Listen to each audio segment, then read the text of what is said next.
Yesterday I started reading some paragraphs from Enlightenment Now, Steven Pinker's book.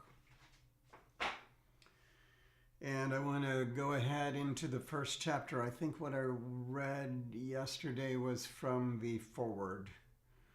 And in the very first page of the first chapter, which is called Dare to Understand, Pinker quotes from a physicist, David Deutsch, who has a book called The Beginning of Infinity. And so David Deutsch says, optimism, in the sense that I have advocated, is the theory that all failures, all evils are due to insufficient knowledge. Problems are inevitable, because our knowledge will always be infinitely far from complete. Some problems are hard, but it is a mistake to confuse hard problems with problems unlikely to be solved. Problems are soluble, and each particular evil is a problem that can be solved.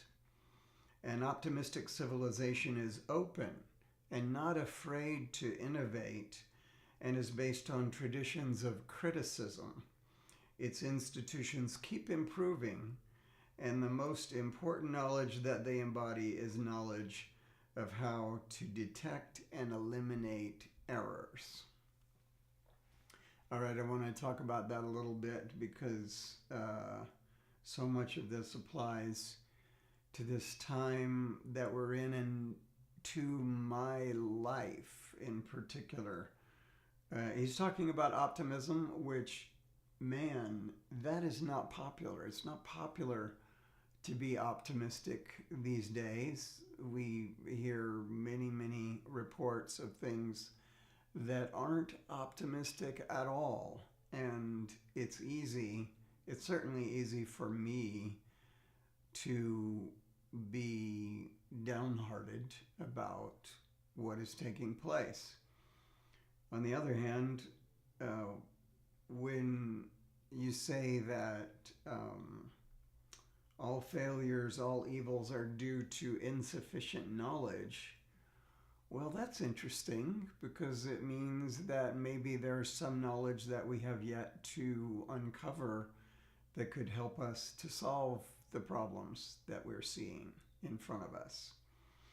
And that's one of the reasons why this book, as I've been reading it, has been giving me quite a bit of heart. So what Steven Pinker is doing in this first chapter is to begin to talk about 4 themes that he's going to be talking about throughout the book. One is reason, another is science, another is humanism, and the last is progress. So I want to talk about the paragraph where he introduces the idea of reason. He says, foremost is reason. Reason is non-negotiable. As soon as you show up to discuss the question of what we should live for, or any other question, as long as you insist that your answers, whatever they are reasonable or justified or true, and that therefore other people ought to believe them too, then you have committed yourself to reason and to holding your beliefs accountable to objective standards.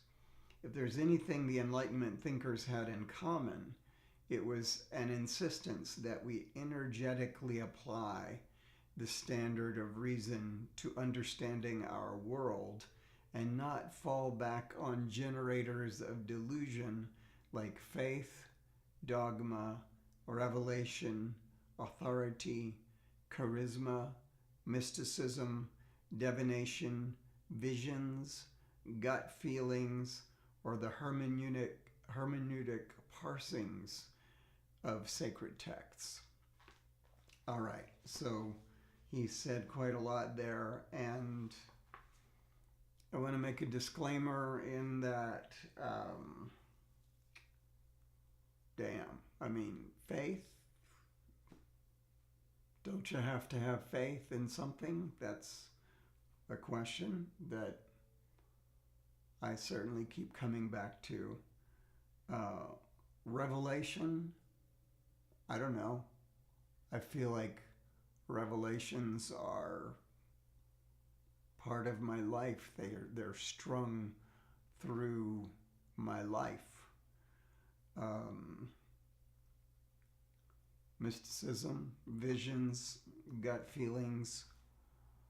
Who among us doesn't love a little bit of mysticism and visions and gut feelings?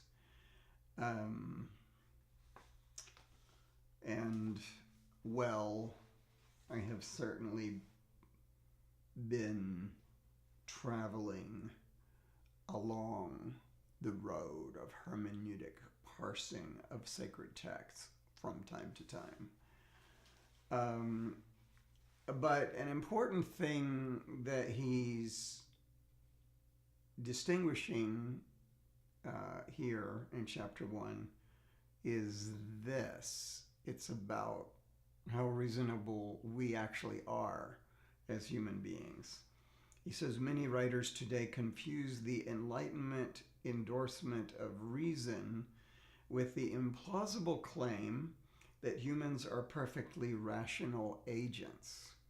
Nothing could be further from historical reality. Thinkers such as Kant, Baruch Spinoza, Thomas Hobbes, David Hume, and Adam Smith were inquisitive psychologists and all too aware of our irrational passions and foibles. They insisted that it was only by calling out the common sources of folly that we could hope to overcome them. The deliberate application of reason was necessary precisely because our common habits of thought are not particularly reasonable. To that I say amen, as if it was some sort of prayer.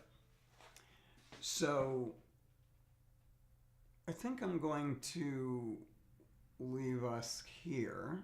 We just started to talk about reason.